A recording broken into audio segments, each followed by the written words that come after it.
பெரிய திறந்த வாசல், பெரிய திறந்த வாசல்.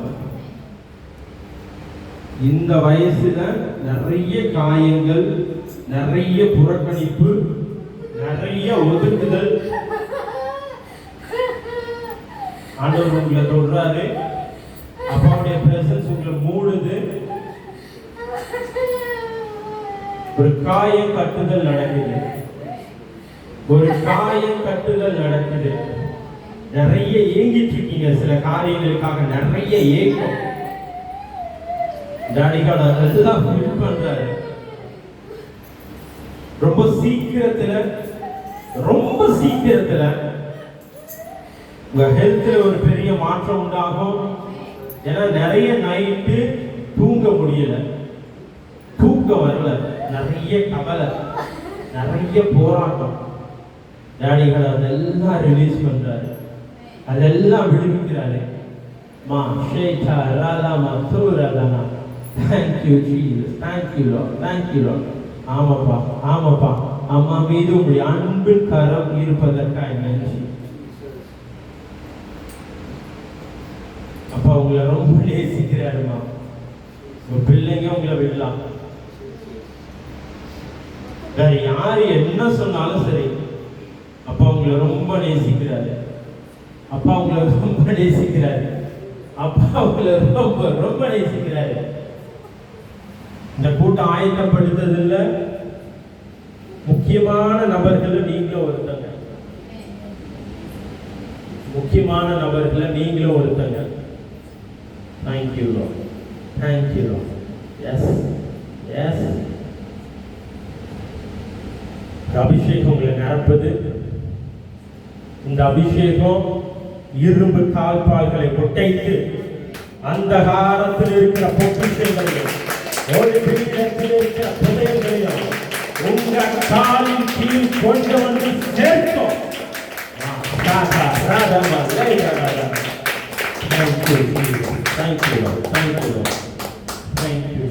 பிளஸ் பண்றப்பா அம்மா, பிளஸ் பண்ற ஃபேமிலியை பிளஸ் பண்ற. Jesus name. Amen. Amen. சரி, இன்னைக்கு டாபிக் என்னன்னா, ஃபர்ஸ்ட் 2-3 டாபிக் யோசிச்சுட்டே இருந்தேன். அதோட என்ன பேசலாம், என்ன காரியம் என் ஜனங்களுக்கு உங்க ஜனங்களுக்கு நான் கொடுக்கணும் அப்படின்னும் போது நிறைய பேரு நான் யாருன்னே தெரியாம இருக்காங்க. இயேசு எல்லாருக்கும் தெரியும். இயேசு பூமிக்கு வந்தாரு, 33 வருஷம் உயிரோடு இருந்தாரு, 3 வருஷம் ஊழியம் பண்ணாரு, செத்தாரு, திரும்ப உயிரோடு எழுப்பி வந்து பரலோகத்துக்கு போயிட்டாரு. அதுக்கப்புறம் பரிசுத்த ஆவியானவர் வந்து நம்மளை எல்லாம் அழகா நடத்திட்டு இருக்கு. இது எல்லாருக்குமே தெரியும். சர்ச்சுக்கு வந்தவங்களுக்கு மட்டும் இல்ல, வெளியே போய் ஒரு பூசாரி கிட்ட கேளுங்க, அவருக்கும் சொல்லுவாரு. ஏன் பூசாரி கிட்ட கேளுங்க பார்த்தீங்கன்னா, நானும் ஒரு பூசாரியா இருந்துட்டு இங்க வந்திருக்கேன், சரிங்களா? நானும் இந்த மந்திரவாதம் பில்லி சூனியமெல்லாம் பண்ணுவேன் பார்த்தீங்களா, அதெல்லாம் அந்த மாதிரி எங்க ஊர்ல ஆம்பூர் பக்கத்துல ஒரு இடத்துல ஒரு பெரிய கோயில் கட்டி அமாவாசை பௌர்ணமிக்கு எல்லாம் பூஜை அதெல்லாம் பண்ணி பயங்கரமா பண்ணிட்டு இருப்போம். விட்டிய பேய் ஓட்டுறது, பிசாசு ஓட்டுறது, அது பண்றது, இதை பண்றது எல்லாமே பண்ணிட்டு இருந்திருப்போம். அப்ப அதுதான் எல்லாமே நமக்கு இருந்துச்சு. ஒரு நாள் ஆண்டவர் வந்து கண்ணை திறந்தாரு. டேய், இதெல்லாம் மனுஷன் செஞ்சதுரா, நான் தாண்டா உண்மையான தேவன், உனக்காக பிறந்தவன், உன்னை தாயின் கருவில் தோன்றும் முன்னே முன்குறிச்சவன். அப்பதான் தெரிஞ்சு, ஆமால எந்த சாமியுமே எனக்காக அடிக்கப்படல, எனக்காக மறிக்கல, எனக்காக காயங்களை ஏத்துக்கல. எல்லா இடத்துக்கும் நான் தான் போய் குட்டி போட்டு போகணும், விரதம் இருக்கணும். இங்க கிறிஸ்டியனோட கொஞ்சம் தண்ணி கூட குடிச்சிக்கலாம். எங்க அம்மா எல்லாம் சொல்லணும், எச்சம் முழுக கூடாது, எச்சம் முழுகினா தெய்வம் கொடுத்தாயிருவாங்க. இது என்னடா இது? அவங்க சமைச்சு போறதுக்கு 4-5 மணி நேரம் தான் இருக்கும். பசி தாங்க முடியாது. எதனா எடுத்து சாப்பிட்டுட்டா அங்க புண்ணு வரும், இங்க புண்ணு வரும், தேவையில்லாத காரியங்களை சொல்லி எங்க அம்மா பயமுறுத்துவாங்க. அதனாலே அப்படியே ஒதுங்கி இப்படியே உக்காந்துட்டு இருப்போம். ஒரு நாள் ஆண்டவர் எங்களை சந்திச்சாரு. என்ன மட்டும்தான் இப்போதைக்கு சந்திச்சிருக்காரு, எப்பவும் சீக்கிரம் சந்திச்சிருவாரு. சந்திச்சுட்டு சொன்னாரு, எரேமியா 1:5, உன்னை நான் உங்கள் அம்மா, எங்கள் அம்மா பேர் லோகா, அவங்க கர்ப்பத்தில் உருவாவதற்கு முன்பதாகவே உன்னை எனக்கென்று நான் வேறு பிரித்திருக்கிறேன், தீர்க்கதரிசியாக தெரிஞ்சிருக்கிறேன் அப்படின்னு சொன்னார். சரிங்க டாடி, நான் என்ன பண்ணணும், உங்களுக்காக நான் என்ன பண்ணணும் அப்படின்னு சொல்லும் போது, போய் சொல்லு என் ஜனங்களுக்கு, நான் வெறும் அடித்து எல்லாத்தையும் முடிச்சுட்டு போனவங்க மட்டும் இல்லை, உங்கள் கூட வந்து நிற்கிறவங்க, எல்லா நேரத்துலையும் என் மகனே என் மகளேன்னு வந்து நின்று உங்கள் சத்தத்தை கேட்கிறவன். நிறைய நேரங்களில் நம்ம பிள்ளைங்க இதை கொஞ்சம் செய்யலாம்னு சொன்னாலே, நான் எதுக்கு செய்யலாம், அதான் உங்கள் கைகள் நல்லா இருக்குல்ல, நீயே போய் எடுத்துக்க, நீயே போய் செய்ய, அந்த ஃபேனை போடு, அந்த டிவியா ஏன் போய் செய்ய, இப்படி தான் சொல்லுவாங்க. இதே ஆண்டவர் கிட்ட, ஆண்டவரே எனக்கு ஒரு விஷயம் வேணும் அப்படிதான் மகனே, ஜஸ்ட் வா, அப்படியே பக்கத்தில் வா, பண்ணிக்கலாம், வா, ஒன்றும் இல்லை, இல்லை தானே அப்படின்னு சொல்லி நம்ம சத்தத்தை கேட்கிறவராக இருக்கிறாரு.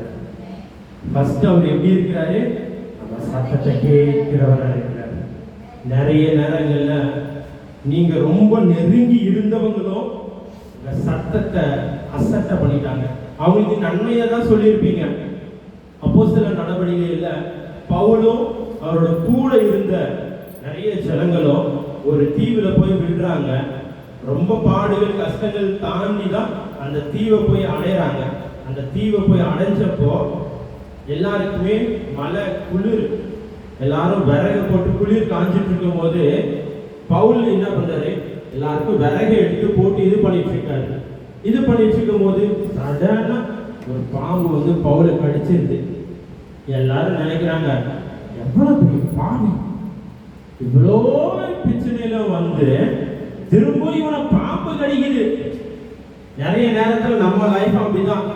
எல்லாரும் குளிருது, குளிர் காஞ்சா கொஞ்சம் உடம்பு இதமா இருக்கும், சூடா இருந்தா இன்னும் கொஞ்சம் நல்லா ஜாலியா அடுத்த காரியத்தை பார்க்கலாம் அப்படின்னு நினைச்சுதான் பவுல் என்ன பண்றாரு, விறகெல்லாம் எடுத்து போட்டு அந்த அனலை, அந்த நெருப்பை இன்னும் அதிகப்படுத்துறாரு. ஆனா இவங்க என்ன சொல்றாங்க, டக்குன்னு ஒரு பாம்பு வந்து கடிச்சிருச்சு. அண்ணா சொன்னாரு, இந்த பக்கம் நிறைய கிராஸ் ஆகும், இந்த ஏரி பக்கம் வரும்போது காலையில சொன்னாரு. அது பாட்டுக்கு அது போயிட்டு இருக்கு. சடனா அதே மாதிரிதான் பவுல் விறகுலாம் ரொம்ப நாள் இருந்த விறகுன்னு நினைக்கிறேன், அது அழகா தூங்கிட்டு இருந்தது போய் டிஸ்டர்ப் பண்ணாரு மனுஷன். அதனால டென்ஷன்ல கச்சிச்சு. நம்மளால என்ன பண்ணோம், சரி விடு, அடுத்து என்ன பண்ணுவோம், இப்போ பாம்பு கடிச்சுன்னா அடுத்து என்ன பண்ணுவோம், அவனுக்கு ஏதாவது ஹாஸ்பிட்டல் பண்ணி அவனை காப்பாத்துறதுக்கு பார்ப்போம்.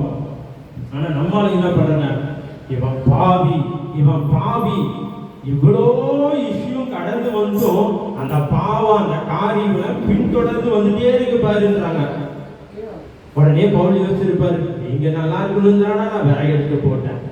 அந்த மாதிரி தான் நீங்க நிறைய பேர், என் ஃபேமிலி நல்லா இருக்கணும், என் பிள்ளைங்க நல்லா இருக்கணும், என் பேர பிள்ளைங்க நல்லா இருக்கணும், என் சந்ததி நல்லா இருக்கணும்னு நன்மை செஞ்சு செஞ்சு செஞ்சு செஞ்சு என்ன நீங்க நிறைய பேர் கிட்ட அவமானம் தான், நிறைய பேர் கிட்ட புறக்கணிப்பு தான். இன்னும் சொல்ல போனா நீங்க ரொம்ப நம்ம ஊர்ல சொல்லுவாங்களா, என் இருதயத்துல கோயில் கட்டி வச்சிருக்கிறாங்க, அந்த மாதிரி வச்சவங்களே உங்களை வச்சு வச்சு வச்சு வச்சு செஞ்சுட்டு போயிட்டாங்க.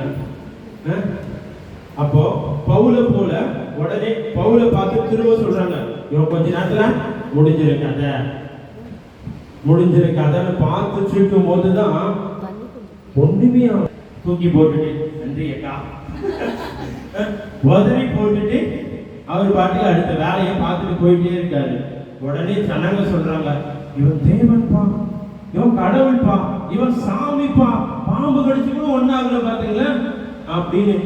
எந்த வாயி பவுல இவன் பாவி, இவன் ரொம்ப கெட்டவன், இவ்வளோ பிரச்சனை வந்தும் இங்க வந்து பாம்பு கடிச்சிச்சுன்னு இவனை திட்டிட்டு இருந்த அதே வாயி என்ன சொல்லுது, இவன் சாமிடா, இவன் சாமிடான்னு. இதுக்கப்புறம் இந்த வார்த்தையை கேட்கிற உங்களை பார்த்து ஜனங்க சொல்ல போறாங்க, சாமி பெத்த பிள்ளை. ஓ தேங்க் யூ ஜீசஸ்.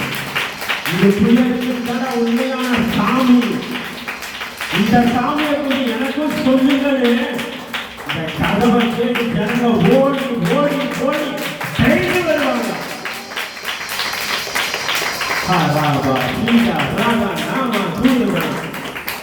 கவி எனக்கு வயசாயிருச்சு, இன்னைக்கோ நாளைக்கோ இருக்கிறேன் அப்படின்னு சில பேர் நினைக்கிறீங்க. அண்ணா கிட்ட பேசிட்டு இருந்தோம்.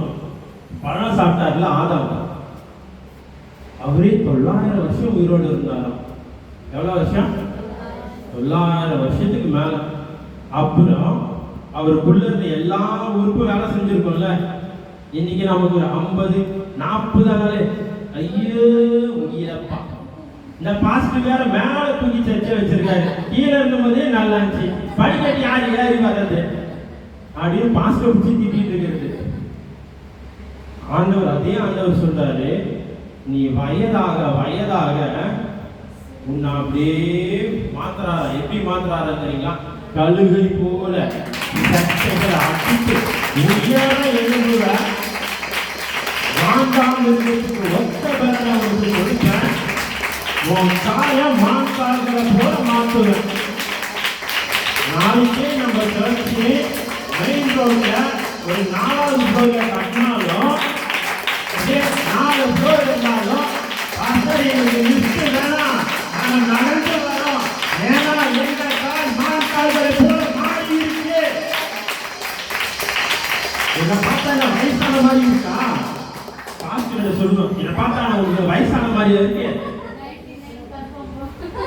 100 வயசே பாலகனம் குமாரனம் பைபிள்ல போடப்பட்டிருக்கு. எனக்கு தெரிஞ்சுங்க இருக்கிற யாருக்குமே 100 வயசு ஆகல. அப்ப நம்ம இப்பதான் பிறந்த குழந்தைங்க, இப்பதான் அப்படியே நடந்துட்டு இருக்கிறவங்க. ஒரு 60-70 இருக்கிறவங்க, ஒரு 1வது 2வது படிக்கிற பசங்க வச்சுங்களேன். அப்போ நம்மளாம் எப்படி இருப்போம்? பலமா இருப்போம். அப்போ இது எல்லாவற்றிலும் பலவீன நேரத்திலையும் அவர் நம்ம சத்தத்தை கேட்கிறவரா இருக்கிறாரு. கடன் பிரச்சனை நேரத்திலையும் அவர் நம்ம சத்தத்தை கேட்கிறவரா இருக்கிறாரு.